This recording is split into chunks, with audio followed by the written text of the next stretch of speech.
이제 신앙생활을 잘하는 분들을 이렇게 소개하며 말씀을 나눌 때에는 이 전하는 사람도 굉장히 신이 납니다.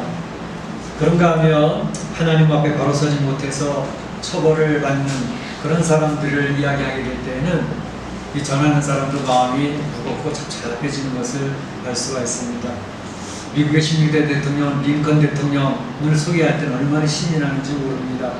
하나님을 잘 섬기고 말씀을 중심으로 해서 살아가면서 참 그 백성들을 행복하게 하고 그 백성들에게 존경을 받는 그런 모습으로 살아갈 때 참 하나님께서 그 사람을 잘 사용하시고 그래서 영광을 받으시구나 하는 걸 때 굉장히 우리들에게 격려가 되어서 힘이 됩니다. 그렇지만 어떠한 지도자는 자기에게 위임받은 권력, 그 하나님께서 위임해 주신 권력인데 그것을 가지고 자기의 권력을 지키기 위해서 참으로 하나님 뜻과는 전혀 상관없는 그러한 공모술수나 이런 것을 통해서 자기 그 권력 힘을 사용하다가 처참하게 무너지는 모습을 우리 역사를 통해서 많이 볼 수가 있는데 그럴 때는 마음이 굉장히 아픈 것을 느끼게 됩니다. 오늘 소개하는 본문의 말씀이 그러합니다. 북왕국 이스라엘 왕들을 소개해 드리려고 하는데 북왕국 이스라엘 바하사 왕의 통치에 대해서 한번 생각해 보고자 합니다. 지금 이제 남쪽 유다의 왕들을 살펴봤는데 이제 북쪽 이스라엘의 왕들의 모습이 이제 섞여가면서 설명이 되어지게 되겠습니다. 오늘 바하사 왕의 통치를 살펴보는데 먼저는 바하사 왕이 어떻게 등극하게 되어졌는가라는 것을 살펴보고 두 번째로는 바하사 왕의 통치는 어떻게 통치를 했는가 하는 것이며 또 바하사의 길을 이어서 후계자는 누구였는가라는 것에 대해서 살펴보며 하나님 주신 메시지를 들어보고자 하는 것입니다. 먼저는 바하사 왕이 어떻게 이스라엘 북왕국의 왕으로 등극하게 되어졌는가 하는 것입니다. 우리가 오늘 말씀드린 내용을 보게 되면 열왕기상 15장 28절에 이렇게 되어져 있습니다. 유다 왕 아사 3년에 바하사가 나답을 죽이고 대신하여 왕이 되고 그랬습니다. 그러니까 남쪽의 유다의 왕은 아사 왕이었는데 아사 왕이 등극한 지 3년 되었을 때에 바로 바하사라는 사람이 이제 나답이라고 하는 왕을 죽이고 이제 유다의 이스라엘 북왕국의 이스라엘의 왕이 되어졌다라고 이야기를 하고 있습니다. 이 나답이라고 하는 사람은 누구냐 하면 바로 유다 이 북쪽 이스라엘 왕의 초대왕이 누구죠?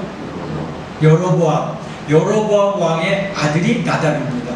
그러니까 여로보암 왕은 순조롭게 자기 아들에게 왕위를 물려주었던 것을 볼 수가 있습니다. 그런데 안타깝게도 바로 이 나답은 2년밖에 통치를 못하고 죽임을 당합니다. 바로 블레셋과 이제 전쟁이 있어서 이 나답은 군사를 거느리고 이제 기브돈이라고 하는 곳에 가게 되었는데 그곳에서 전쟁하는 중에 바로 이 나답 왕의 부하였던 바하사가 나답을 죽이고 왕으로 등극하게 되는 것을 볼 수가 있습니다.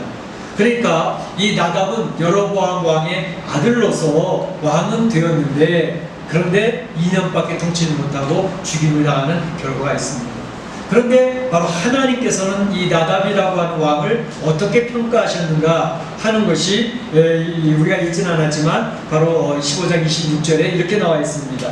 그 나답은 여호와 보시기에 악을 행하되 그의 아버지의 길로 행하며 그가 이스라엘을 범죄케 한 죄 때문에 죄로 행하였다 이렇게 되어져 있거든요.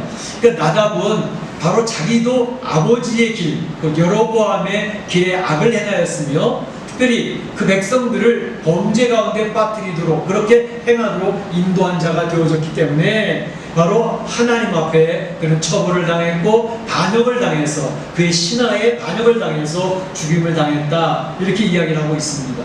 그러니까 이 북쪽 이스라엘 왕국의 초대왕 여로보암과 그의 아들 나답 이 여로보암의 집이 이제 멸망을 당하게 되어지는 그러한 내용이 나오고 있는 것을 볼 수 있는데 사실 오늘 말씀 15장 29절에 보게 되면 그런 얘기를 하고 있죠.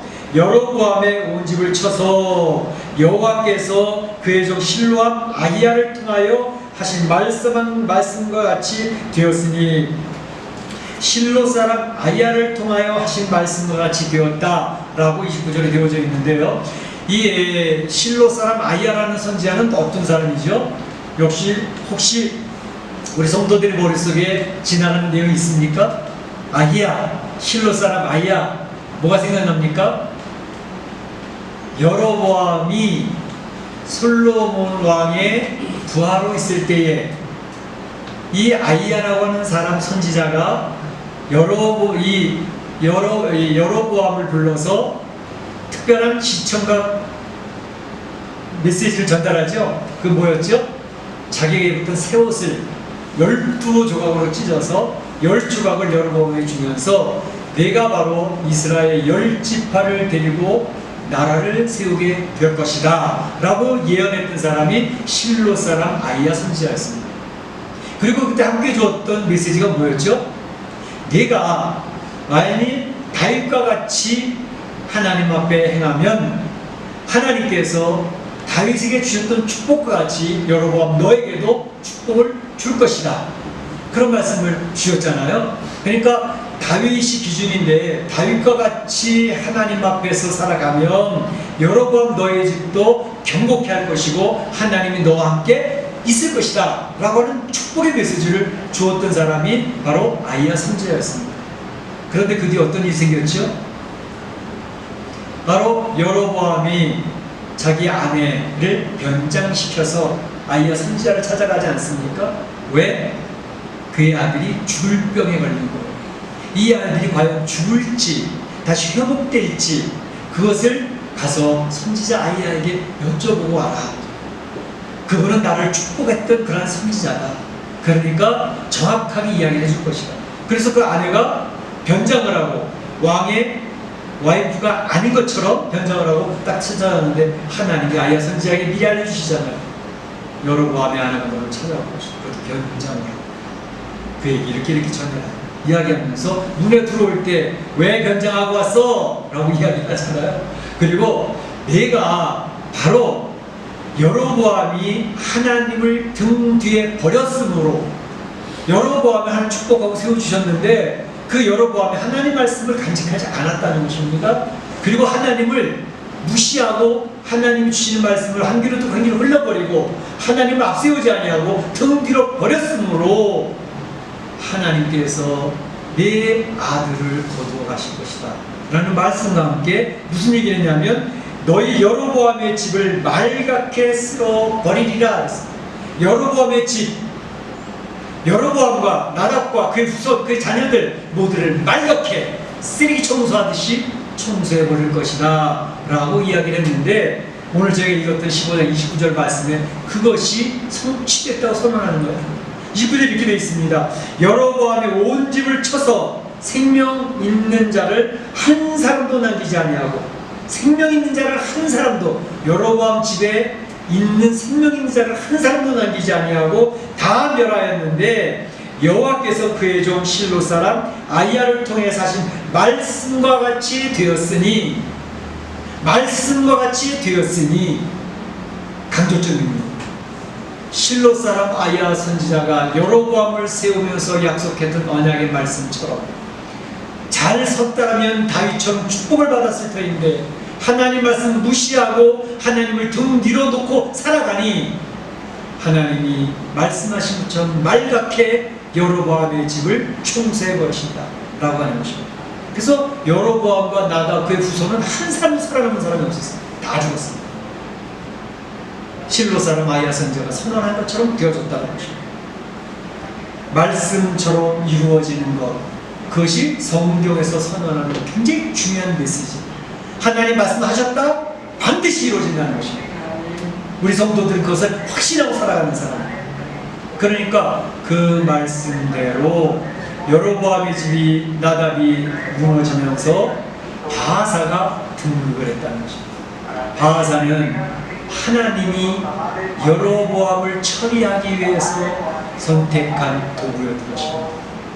여로보암이 솔로몬의 잘못을 처벌하기 위해서 선택된 도구로 사용되어졌던 것처럼 바하사 또한 여로보암의 집을 물리칠 그런 목적으로 선택된 도구였다는 사실을 볼 수가 있습니다. 그러니까 바하사의 등극은 하나님의 도구로 선택된 도구였다라는 것을 알 수가 있는 것이죠. 두 번째 생각해 볼 것은 바하사의 통치의 내용입니다. 바하사는 왕으로 등극하여 24년 동안 북쪽 왕국을 통치하게 되었습니다. 그런데 사실은 바하사 왕의 이야기를 들으면서 우리 성도들은 좀 귀에 익숙해요. 바하사 왕 이름이 익숙하지 않습니까? 왜요? 바로 전 시간에 바하사 왕에 대해서 이야기를 하지 않았습니까? 언제 얘기했나요? 바로 아사 왕의 후기 통치. 후기 통치를 보면서 아사 왕과 바하사 왕과는 특별한 일들이 있었죠. 그 내용이 뭐예요? 먼저 바하사 왕이 왕에 오르면서 있을 때 남쪽 유다는 아사 왕이 하나님 앞에 바로 서서 하나님 중심으로 하나님에게 쓰임받고자 애를 썼던 왕이 아사 왕 전개 모습 아닙니까? 그러니까 북쪽 이스라엘에 있던 백성들이 아사 왕의 나라는 평안이 있다더라. 아사 왕의 나라의 백성들은 하나님의 축복을 받아 누린다고 하더라 라는 소문을 듣고 북쪽에 있던 이스라엘 백성들이 남쪽으로 계속 내려오고 있는 거예요. 북한의 동포들이 남한으로 탈북해서 내려오는 것처럼 계속 남쪽으로 내려오니까 이거 안 되겠다. 바하사 왕은 그러다 우리 백성 다 사라져 버리겠네. 그래서 남쪽으로 하는 통로, 가장 중요한 통로를 막죠. 그게 바로 라마성이었습니다. 그래서 라마성을 대규모로 건축하기 위해서 라마의 많은 재료들을 갖다가 라마성을 계속 열심히 건축하고 있었는데, 그때에 아사 왕이 어떻게 했죠? 이 북쪽 이스라엘 백성들이 신앙의 자유를 누리기 위해서 하나님의 축복을 받기 위해서 남쪽에 내려오는데 북쪽 이스라엘 왕이 망하는데, 그리고 그들이 또 전쟁을 준비하고 있네. 안 되겠다. 그래서 아사 왕이 했던 일이 뭐죠? 그의 외교력을 발휘하기 시작을 하는 거죠. 그의 외교 정책은 뭐였습니까? 그러면 북쪽 이스라엘 왕국의 위에 있는 시리아, 아람에게 도움을 청해서 이 북쪽 이 왕국, 이 바하사 왕국을 치도록 요청을 해야 되겠다. 그래가지고 바로 아사 왕이 바하사 왕을 치기 위해서 아람 왕 이름이 뭐죠? 기억 잊어버리셨어요?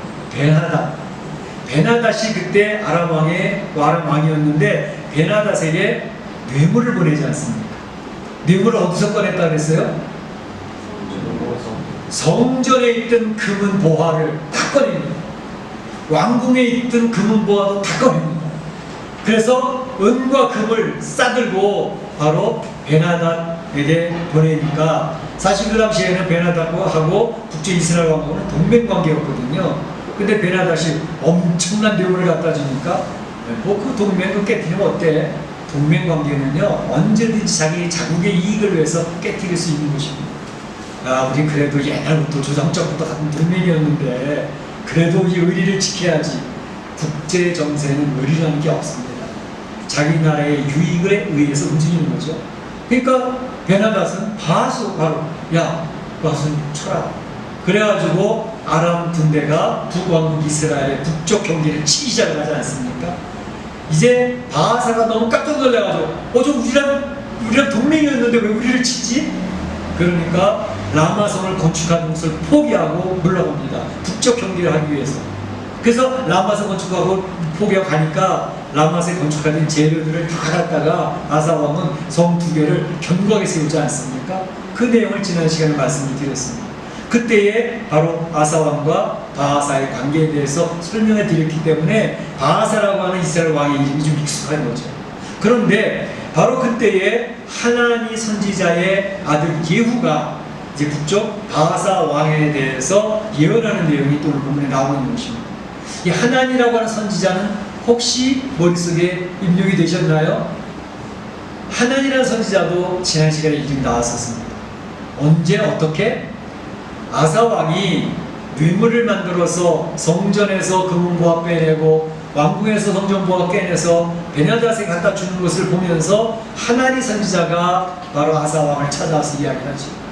왕이시여, 지금까지 하나님을 중심으로 열심히 잘 하셨는데 왜 이런 일을 저지르십니까? 왜 사람을 의지하려고 하십니까? 왜 아람왕, 하나님도 모르는 아람왕이 이 아람왕 베나닷에게 성전에 있는 금은보화를 빼다 갖다 줍니까? 하나님이 기뻐하시지 않는 거죠. 라고 아사왕을 책망했던 선지자가 하나니 선지자였거든요. 근데 그 하나니 선지자의 아들 예후가 오늘 나타나서 바하사 왕을 경고하는 내용이 나옵니다. 이제 하나니 선지자와 예후 선지자는 남쪽 유다에서 활동하던 선지자이긴 하지만 북쪽 이스라엘에 올라가서 이제 바하사 왕에게 하나님의 말씀을 대언하는 내용이 나오고 있는 것이죠. 그 내용이 무엇이냐 하면 이런 얘기를 하고 있습니다. 16장 2절 3절에 보게 되면 내가 너를, 여기서 내가는 하나님을 말합니다. 여호와 하나님께서 너는 바하사를 이야기합니다. 내가 너를 티끌에서 들어 주권자가 되게 하였거늘 이스라엘의 최후 통치자가 되도록 너를 도구로 선택했는데 내가 여로보암의 길로 행하여 내 백성 이스라엘에게 범죄하게 하여 그들의 죄로 나를 노엽게 하였도다. 하나님을 노엽게 했다는 거예요. 하나님께서 티끌에서 너를 주권자로 세웠는데 내가 여로보암의 길로 행했고 백성들로 죄를 범하게 했기 때문에 나를 노엽게 했다. 그래서 예후 선지자가 최종적으로 바하사에 선언하는 내용은 26절 3절에 내가 너를 바하사와 내 집을 쓸어버려 바하사의 집을 쓸어버리겠다 그랬습니다. 여로보암의 집과 같이 되게 하리니 여로보암의 집을 맑게 쓸어버린 것처럼 너희 바하사의 집도 내가 쓸어버릴 거야 라고 예후 선지자가 바하사 왕에게 경고하는 내용이 나오고 있는 것을 볼 수가 있습니다. 자, 바하사 왕의 통치에 대한 하나님의 평가는 그런 것이었습니다. 바하사 왕, 너는 내 나라를 통치한다고 나름대로 애를 쓰고 노력을 해서 정치적으로 어느 정도 업적을 세웠다고 평가받을 만할 수도 있겠지만 그런데 중요한 것은 하나님 앞에 바로 서지 않았다는 것입니다. 하나님 앞에 바로 서지 않았기 때문에 바로 그의 평가의 내용은 내가 악을 행하는데 여로보암에 같이 악을 행했다라는 것 한 가지. 두 번째는 그 백성들의 바로 지도하지 못하고 영적 리더십을 발휘하지 못해서 백성들로 범죄 가운데 가도록 이끌었다. 이 두 가지 죄악입니다. 그래서 이 바하사 왕의 그의 인생에 대한 하나님의 평가는 내가 악을 행하였다 여로보암처럼. 두 번째는 내 주위에 있는 그 공동체를 범죄하는 곳으로 인도했다. 그것 때문에 너희 집안은 맑게 씻겨져 버릴 것이다 라고 이야기하는 것입니다. 근데 한 가지 더 중요한 내용이 나와 있는 것은 뭐냐면 너는 티끌 같은 존재였지만 내가 너를 한 나라의 치리자로 주권자로 세웠다라고 말을 얘기하고 있습니다. 이 바하사는요 티끌 같은 존재라고 이야기했습니다. 그게 무슨 말이냐면 우리 읽진 않았는데 그 바로 앞에 뭐 나오냐면 이 바하사는 어디 가문 출신이냐면 이사갈 지파 출신입니다. 12지파들 가운데 이스라엘 지파는 별로 이름이 드러나지 않는 지파예요. 별 볼 일 없는 지파라는 것입니다. 그러니까 이스라엘 지파 가운데서도 뭐 특별히 특출나지도 않은, 그러니까 티끌 같은 존재, 미미한 존재였는데 그럼에도 불구하고 내가 한 나라의 통치자로 주권자로 너를 세웠다. 너에게 권세를 맡겼다. 너의 권세를 위임해줬다. 그런데 지금 뭐 하는 거냐? 그런 얘기죠. 그러니까 오늘 여기서 보게 되면 하나님이 바하사가 왕이 되어지고 통치할 수 있도록 해줄 것은 자기가 능력이 있어서 용맹스러워서 시기와 경험이 많아서 틈탕을 잘 맞춰서 그래서 왕이 되어졌다? 그 세상 사람들이 평가하는 내용이죠. 그러나 하나님은 평가가 분명합니다. 하나님이 세우셨다는 것입니다. 여로보암의 집을 처리하기 위해서 바하사라고 하는 너를 도구로 내가 세워서 한 나라를 잘 통치하기를 기대해 보았지만 전혀 그러하지를 못했다라는 것을 이야기했어요.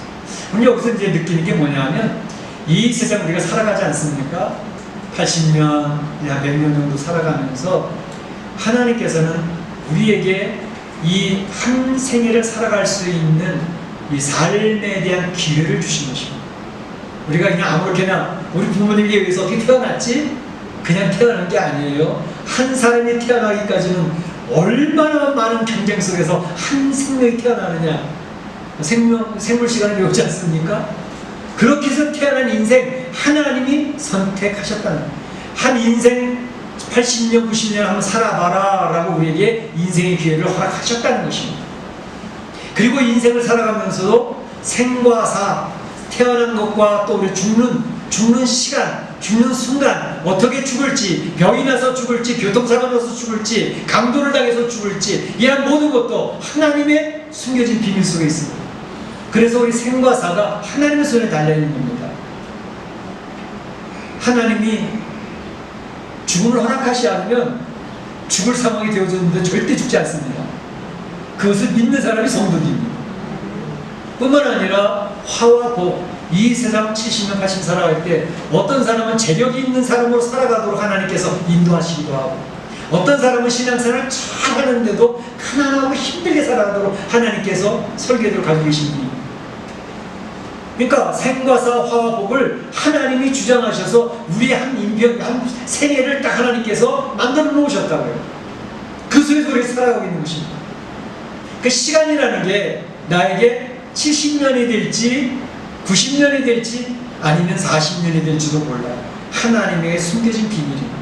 그러니까 나에게 주어진 시간이 있는데 그것도 하나님이 허락하신 시간 또 하나입니다.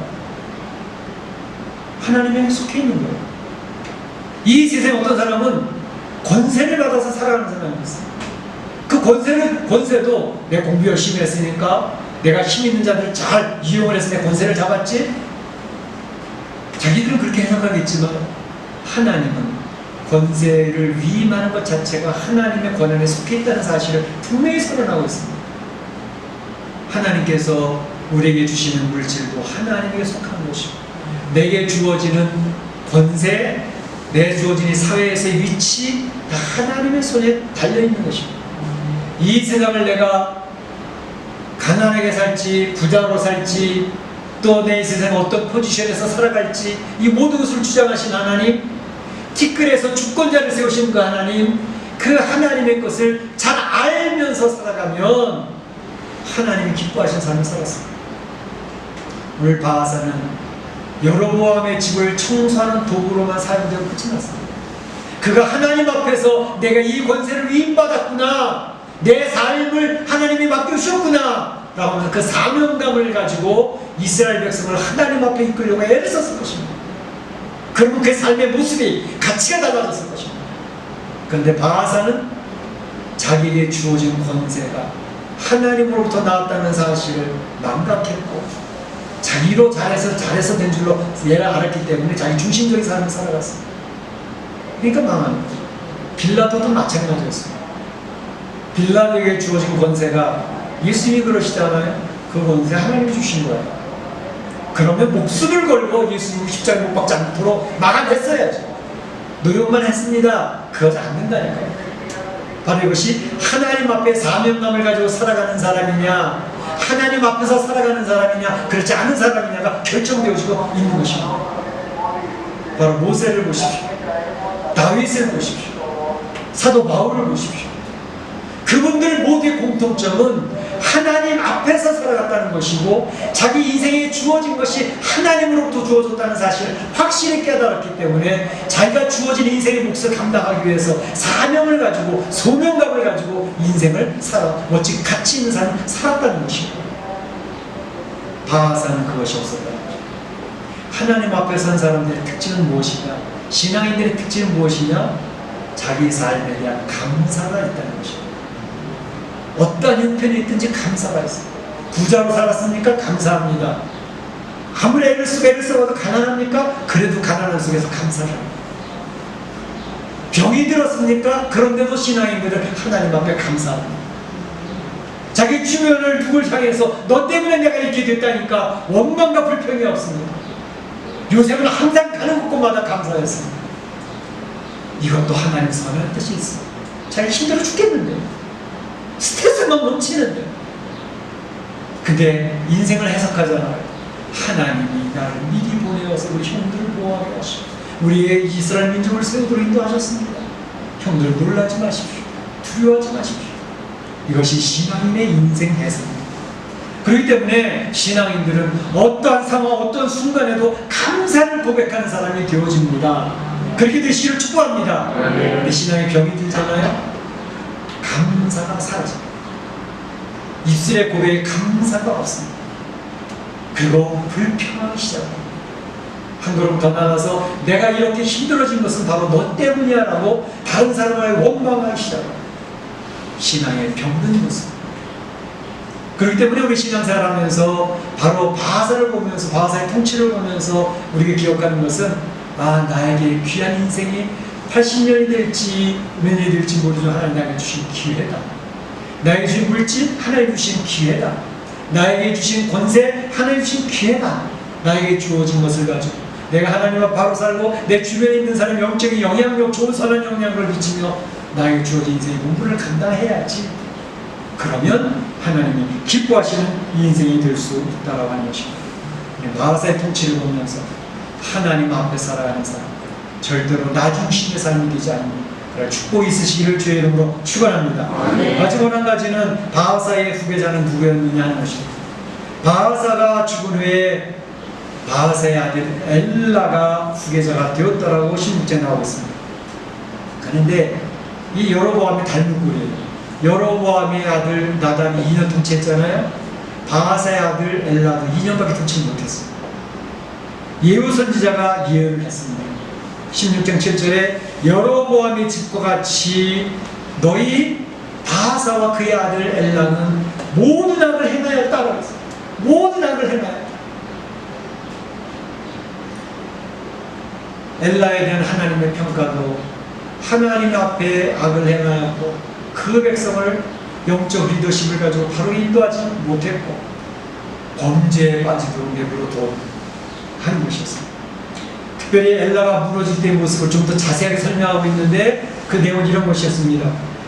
엘라가 왕국 맡은 자의 집에서 마시고 취할 때에 16장 9절 10절에 우리 읽지 않았습니다. 보면 그 왕국 맡은 자, 자기 측근이죠. 측근의 집에서 마시고 취해가지고 정신을 놓고 있어요. 그럴 때 그의 신하 병거 절반을 통솔한 군대 한 총 9사령관 정도 되겠죠. 그 사람이 지휘관 시므리가 그 엘라를 쳐 죽이고 대신하여 왕이 되었다라고 설명하고 있습니다. 하나님의 평가가 그도 악을 행하고 이스라엘 백성을 잘 인도하지 못했을 뿐만 아니라 그는 자기 관리에서도 실패한 사람이라는 것을 설명하고 있습니다. 자기 관리가 뭐예요? 세상 사람들도 믿지 않는 사람들도 자기 관리를 잘하는 사람은 나름 평균 이상의 삶을 살아갑니다. 성공적인 삶을 살아갑니다. 자기 관리 철저하죠. 새벽에 일찍 일어나고 부지런하고 주변에 있는 사람들 관리 잘하고 돈 관리 잘하고 아주 그냥 빈틈없이 잘 관리하는 사람은 세상에서는 나름 포지션을 취하고 그리고 어떠한 위치에서 자기 권력을 누리며 살아갑니다. 근데 자기 관리가 안 되는 사람은 이거 되는 대로 살아, 그냥 게을리게 살아, 흘러가는 대로 사는 거지 뭐. 그리고 그냥 캐세라세라고 살아가는 사람은 사회 속에서도 별로 인정받지 못하는 거예요. 자기 관리에 실패한 사람입니다. 자기 관리에 실패하면 세상 사람들에게도 손가락질 받기 쉽습니다. 그런데 바로 이 엘라는 왕이 되었음에도 불구하고 자기 관리를 못했어요. 자기 측근만 가까이 하면서 그 집에 가서 술 마시고 코 마시고 알코올 중독자가 되어져 있는 거예요. 그러니까 바로 그를 모시고 있던 부하들이 볼 때 저건 리더가 아니야. 전에 가진 나라가 지켜지겠냐고. 그러니까 밑에서 힘 가지고 있는 사람이 일어나서 그를 쳐 죽이는 거예요. 시므리라는 사람이 그의 부하였습니다. 신하였습니다. 그런데 그 신하가 엘라를 쳐서 바로 바하사와 이 엘라 그 집안을 또 싹이 밀어 청소하는 내용이 나오고 있는 것을 볼 수가 있습니다. 시므리가 왕이 되면서 엘라를 제거하고 왕이 되면서 제일 먼저 했던 일이 뭔지 아십니까? 이 권력자들은 그 권력의 힘은 대단한 것이기 때문에 자기 아버지도 처치하잖아요. 자기 형제들도 다 죽이잖아요. 우리는 이 조선을 통해 아주 그런 역사를 많이 하고 있잖아요. 권력을 하면 대단합니다. 그런데 시므리가 왕이 되자마자 먼저 했던 일은 바하사 집안, 엘라의 친족들, 친구들, 그의 모든 자녀들 싹 다 죽여버리는 일을 먼저 했습니다. 그래야 자기 왕권이 확립됩니다.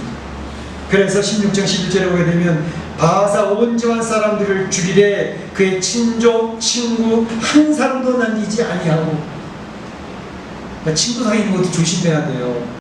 존경받는 사람이 친구 옆에 있어야지 세 사람한테 손가락질 받고 입에 오른다는 사람 옆에 있으면 뒤집어 쓴다니까. 그래서 친구를 잘 사귀는 게 중요합니다. 유류상종이란 말이 있죠. 그 사람의 친구를 보면 그 사람을 알 수 있다. 그래서 신앙생활 잘하는 친구들을 많이 두십시오. 신앙생활 잘하는, 기도 많이 하는, 하나님 말씀 의지하고 하나님 바로 살려 팔도붙이는 사람 가까이 두면 자신에게 유익합니다. 신앙적인 도전을 받거든요. 신앙적인 격려를 받거든요. 나도 제처럼 신앙생활 잘했으면 좋겠어 라고 하는 격려를 받으니까 위기에 빠졌어도 그 신앙의 친구들, 신앙의 동료들로 말미암아 그가 위기에서 벗어날 수 있는 그런 역사들이 얼마든지 많이 있습니다. 그 친구를 잘 사귀는 게 이제 필요합니다. 그래서 바로 이 바하사 온 집이 친족, 친구 한 사람만이 싸그리 쓸어버렸다는 것입니다. 16장 12절에도 온 집이 멸하였는데 예후를 통해 말씀하신 바 여호와의 말씀같이 되었나니, 여호와의 말씀같이 바하사와 엘라의 집도 깨끗이 청소가 되어졌다는 것입니다. 성에서 죽으면 개가 와서 핥을 것이고 뜰에서 죽으면 공중에 새가 와서 먹을 것이다. 여로보암에게도 그렇게 예언했는데 그대로 됐고요, 바하사의 집도 그렇게 얘기해도 그대로 됐습니다. 하나님의 말씀은 1.1도 틀림이 없어요. 그러니까 우리 성도들이 믿고 의지하는 게 하나님의 말씀뿐이 없는 거죠. 하나님의 말씀은 선포하면 그대로 되는 거니까 이 집안이 이렇게 망하게 됐다는 것을 이야기하고 있습니다. 그렇기 때문에 하나님 성경에서 이야기하는 말씀이 무엇인지를 기억을 하고 하나님 말씀하신 것은 반드시 이루어진다. 사람이 볼 때 이게 되겠어? 생각할지 모르지만 하나님의 말씀은 반드시, 예수님의 재림하시는 날이 가까워왔다. 이루어질까요? 안 이루어질까요? 반드시 이루어집니다. 예수님의 재림하실 때에 주의 백성들을 구별하여서 알곡과 가라지를 구별하시며 하나님의 백성은 하나님 나라 창고에 들이시기 위해 준비하신 예수님 지금 가까이 오고 계시다. 요즘에 나 이 전세기가 제약으로 흉흉하니까 예수님이 재림할 때 가까이 왔다 그런 얘기 또 다시 많이 나오기 시작해요. 뭐 그런 말에 휩쓸릴 필요는 없지만 우리는 내일이 와도 한 그루의 사과를 심겠다. 그런 것처럼 하나님 말씀 안에서 자기 신실한 신앙을 지켜나가고 있으면 되겠습니다. 오늘 바하사의 집안은 사실 여로보암 집을 청소하기 위해서 선택되었던 가정이지만 이 바하사와 엘라 그 집안도 하나님 앞에 바로 서지 못하니 신우라고 하는 그의 후계가 또다시 와서 그 집안을 청소해버리는 이런 역사를 볼 수 있습니다. 여기서 보면서 느껴서 안타까운 것은 뭐냐면 역사의 교훈을 통해서 배우지 못하면 그 사람은 희망이 없습니다. 역사라는 게 반복되는 것처럼 보여지지 않습니까? 역사의 교훈이 있습니다. 성공한 사람을 통해서도 우리가 배울 게 많이 있지만 실패하고 있는 모습을 통해서도 우리는 배워야 될 것이라는 것입니다. 지금 시진핑이 그 역사의 교훈을 또 놓쳐버리고 있지 않습니까? 저 무너지는 모습이 보이고 있지 않습니까? 얼마나 지속될지 모르지만 이 역사를 통해서 배울 수 있는 그러한 지혜가 필요합니다. 하나님은 우리 성도들에게 특별히 이 역사적인 교훈뿐만 아니라 더 정확한 교훈으로 성경 말씀을 통해서 이 세상의 역사는 하나님의 손에 의해서 이렇게 진행되고 있다는 것을 가르쳐주고 있지 않습니까? 과거를 미루어 보아 미래는 어떻게 된다는 사실을 볼 수 있도록 만들어주시지 않았습니까? 그것을 보고 교훈을 받아야 한 인생이 성공한 인생을 어떻게 살았고 실패한 인생을 어떻게 해서 실패했다라는 모습을 성경은 정확하게 알려주고 있습니다. 그 말씀을 가슴에 간직하고 살아가는 사람은 내 인생이 7, 80년 된다 하더라도 가치 있고 의미 있게 살아갈 것입니다. 그렇지만 역사의 교훈에서도 배우지 못하고 성경에서 주시는 말씀도 듣지 못한다면 그 인생이 무슨 값이 있는 인생이 되겠는가 하는 것을 생각해보게 되는 것입니다. 하나님은 지금도 그 백성들, 성도들을 사랑하시기 때문에 성경 말씀을 통해서 계속 이야기하십니다. 나의 사랑하는 자들아, 이와 같이 살아야 돼. 세상은 이렇게 될 것이니까 이와 같이 믿음을 지켜야 돼.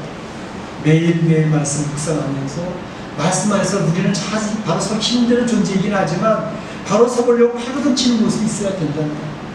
그리고 하나님 앞에 엎드려 기도하면 주의 능력이 주어지니까 그 능력을 덧입어서 세상을 의미 있고 가치 있는 다른 사람들한테 좋은 선한 영향을 하는 사람 멋진 인생이 되어야 되지 않겠니? 오늘도 주님은 그렇게 이야기하고 계신 것입니다. 우리 사랑하는 성도들, 그렇게 되시기를 축복합니다. 축원합니다. 그래서 하나님께 영광을 돌리고 참으로 많은 사람들 앞에 존경받는 멋진 인생이 되시기를 주의 이름으로 축복합니다. 기도하겠습니다. 오늘 시간에 기도할 제목은 오늘 바하사의 통치를 보면서 역사의 교훈을 배우지 못한 바하사, 그 주어진 하나님의 권세, 그 권세를 참으로 인식하지 못하고 티끌에서 주권자가 되었음에도 겸손하지 못하고 참으로 자기가 잘 되어진 것처럼 착각을 하는 그러한 모습, 이런 것을 하나님 앞에 기울여서 기도하시기 바랍니다. 같이 기도하겠습니다.